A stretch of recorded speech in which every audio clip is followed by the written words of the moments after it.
प्रश्न SSC CGL 2017 में भी पूछा जा चुका है और प्रश्न है यदि √2 का पावर x इक्वल टू 256 हो तो x का मान ज्ञात करें। तो इस प्रश्न को सॉल्व करना बहुत ही आसान है। हम क्या करेंगे, इधर अगर 2 का पावर x यानी 2 इधर है तो इधर भी 2 लाएंगे। तो 2 लाने के लिए हम क्या करेंगे, इसका गुणनखंड कर देंगे। तो गुणनखंड कर देंगे 2, 5, 6 का 2 से, तो ये हो जाएगा 2 एकम 2, 2 दूनी 4, दूनी 16। उसके बाद फिर 2 से ले जाएंगे तो 6 दूनी 12 और 4 दूनी 8। उसके बाद फिर 2 से ले जाएंगे तो 3 दूनी 6 और ये हो जाएगा 2 दूनी 4। फिर 2 से ले जाएंगे तो ये हो जाएगा 16। फिर 2 से ले जाएंगे तो 8, से ले जाएंगे तो 4 और फिर 2 से ले जाएंगे तो 2, यानी 1, 2, 3, 4, 5, 6, 7, 8। इसको को लिखे √2 का पावर x इक्वल टू 2 का पावर 8, क्योंकि इसका गुणनखंड करने पे 2 का पावर 8 आ रहा है। जब रूट को इस साइड भेजेंगे तो यह स्क्वायर में हो जाएगा। तो इसको लिख सकते हैं 2 का पावर x इक्वल टू 2 का पावर 8 इंटू स्क्वायर। अब 2 से 2 खत्म हो जाएगा। उसके बाद बच जाएगा x इक्वल टू 8 दूनी 16। यही हमारा आंसर हो जाएगा।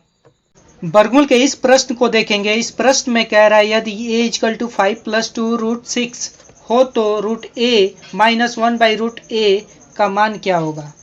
पहले a इक्वल टू,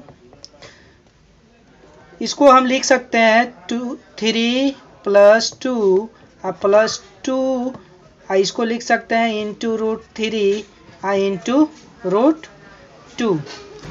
ये जो मान है फार्मूला a + b के होल स्क्वायर पे फिट बैठ रहा है। a + b का होल स्क्वायर होता है a² + b² और उसके बाद प्लस 2ab। तो यहाँ पे इसको हम ऐसे भी लिख सकते हैं a इक्वल टू √3 का स्क्वायर प्लस √2 का स्क्वायर प्लस 2√3 इंटू √2 हमारे फार्मूला पे सेट हो रहा है। तो a इक्वल टू हो जाएगा √3 प्लस √2 का होल स्क्वायर। और प्रश्न में √a यानी दोनों तरफ रूट करेंगे। a इक्वल टू √3 प्लस √2 का स्क्वायर हो जाएगा। जब ये रूट से बाहर आएगा, √a इक्वल टू स्क्वायर से रूट कट जाएगा तो ये हो जाएगा 3 प्लस √2। हमारे पास जो प्रश्न पूछ रहा है √a - 1/√a, तो √a का मान जो आया है √3 प्लस √2। तो हम अब उसके बाद दूसरे चरण में जाएंगे। उसके बाद हम 1/√a का मान ज्ञात करेंगे। तो यहाँ पे दिया गया है 1/√a, यानी कि √a का मान दिया गया है √3 प्लस √2। तो हम इसमें क्या करेंगे, हर का परिमेयकरण कर देंगे। तो इसमें इंटू में कर देंगे √3 माइनस √2 और बट्टा इंटू में कर देंगे √3 माइनस √2 वाला मान जो है a + b into a - b equal to a² - b² वाले फार्मूले पे सेट हो जाएगा। तो ये हो जाएगा √3 माइनस √2 और बट्टा में हो जाएगा √3 का स्क्वायर और हो जाएगा माइनस √2 का स्क्वायर।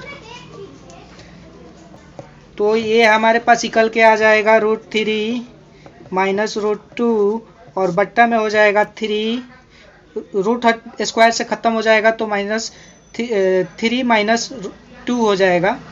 तो ये जो मान आ रहा है 1/√a का मान होगा। तो 1/√a इक्वल टू हो जाएगा √3 माइनस √2। 3 में से 2 जाएगा तो 1 खत्म हो जाएगा। तो प्रश्न पूछ रहा है हमसे √a - 1/√a equal to question, तो हम क्या करेंगे, रूट ए का मान जो है हमारे पास √3 और प्लस √2 और 1/√a का मान जो होगा हमारे पास है -√3 और -√2। तो इसको सॉल्व करेंगे तो ये √3 और प्लस √2 और ये -√3 माइनस माइनस प्लस हो जाएगा √2, √3 से -√3 खत्म हो जाएगा तो ये हो जाएगा 2√2। यही हमारा आंसर होगा। वर्गमूल के इस प्रश्न को देखेंगे। इस प्रश्न में पूछ रहा है √5/3 -√2 का मान ज्ञात करें। तो हम क्या करेंगे, इस प्रश्न को सॉल्व करने के लिए परिमेयीकरण कर देंगे हर का। तो इसको सॉल्व करते हैं। तो इसको हम सॉल्व करेंगे √5/3 -√2 और यहाँ पे हम इंटू में कर सकते हैं 3 + √2 और बट्टा हो जाएगा इंटू में 3 + √2 में। यहाँ पे एक फार्मूला बन रहा है a - b × a + b का। तो इसको हम ऐसे भी लिख सकते हैं √5 × 3 + √2 और बाई में हो जाएगा a वाला a² यानी कि 3 का स्क्वायर और माइनस √2 का स्क्वायर। अब जब इसको सॉल्व करेंगे तो ये हो जाएगा, इसमें गुना कर देंगे तो ये हो जाएगा 3√5 और प्लस ये हो जाएगा √5 × √2 और बढ़ा करेंगे तो 9 और यहाँ पे 2 हो जाएगा। अब इसको लिख सकते हैं 3√5 और प्लस ये हो जाएगा हमारा 5 दूनी का 10 यानी 10 √10 और 7। यही हमारा आंसर हो जाएगा।